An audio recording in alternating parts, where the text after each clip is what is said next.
ഒരാൾ ഒളിവെടുത്തിട്ട് കിടന്നു, അല്ലാഹുമ്മ ബിസ്മിക അമൂതു വഅഹ്യ, മരണമാണല്ലോ.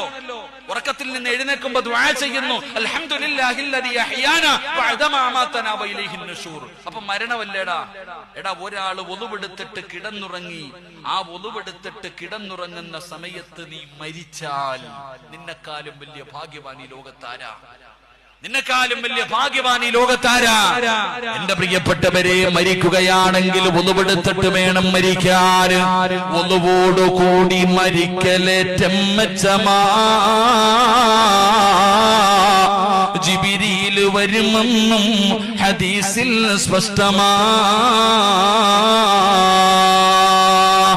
ഒരാള് ഒളിവെടുത്തിട്ട് കിടക്കുന്ന സമയത്താണ് മരിക്കുന്നതെങ്കിൽ അവന്റെ റൂഹ് പിടിക്കുന്ന സമയം അസ്റായീൽ അലൈഹിസ്സലാം മാത്രമല്ല, ഒരു അതിഥി കൂടെ വരും.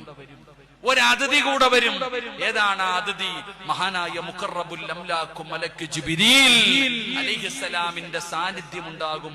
ജിബ്രീലിനെ കണ്ടുകൊണ്ട് മരിക്കാൻ ചങ്ങാതി, അതാണ് ഭാഗ്യം. ഒരാള് ഒളിവെടുത്തിട്ടാണ് മരിക്കുന്നതെങ്കിൽ അതുകൊണ്ടാ ഒളിവെടുത്തിട്ട് കിടന്നുറങ്ങാൻ പറയുന്നത്. മരണമാണല്ലോ ഉറക്കം. എത്ര പേരെയോ നിന്റെ ഉപ്പ നിന്റെ ഉമ്മ പലരും കടന്നവരാണല്ലോ, പിന്നെ എഴുന്നേറ്റില്ലല്ലോ. അപ്പൊ ഒരാൾ ഒളിവെടുത്തിട്ട് കിടന്നുറങ്ങുന്ന സമയത്ത് മരണപ്പെട്ടു പോയാൽ അവന്റെ റൂഹ് പിടിക്കുന്ന സമയം ആരുകൂടെ കടന്നുവരും? മഹാനായ മുഖറബുൽ അംലാഖ് മലക്ക് ജിബ്രീൽ അലൈഹിസ്സലാം. അല്ലാഹുവേ, അങ്ങനെയുള്ള ഒരു മരണം നീ ഞങ്ങൾക്ക് നൽകണേ പടച്ചോനെ. ഒളിവെടുത്തിട്ട് മരിക്കണം സഹോദര. ജിബ്രീലിനെ കാണാൻ ഭാഗ്യം കിട്ടുക എന്ന് വെച്ചാ അത്ര എളുപ്പമുള്ള കാര്യമാണോ? നബിതങ്ങൾ റൂഹ് പിടിക്കാൻ വന്നപ്പോഴും അസ്റായീലിനോട് ചോദിച്ചില്ലേ, എന്റെ ജിബ്രീൽ എവിടെ?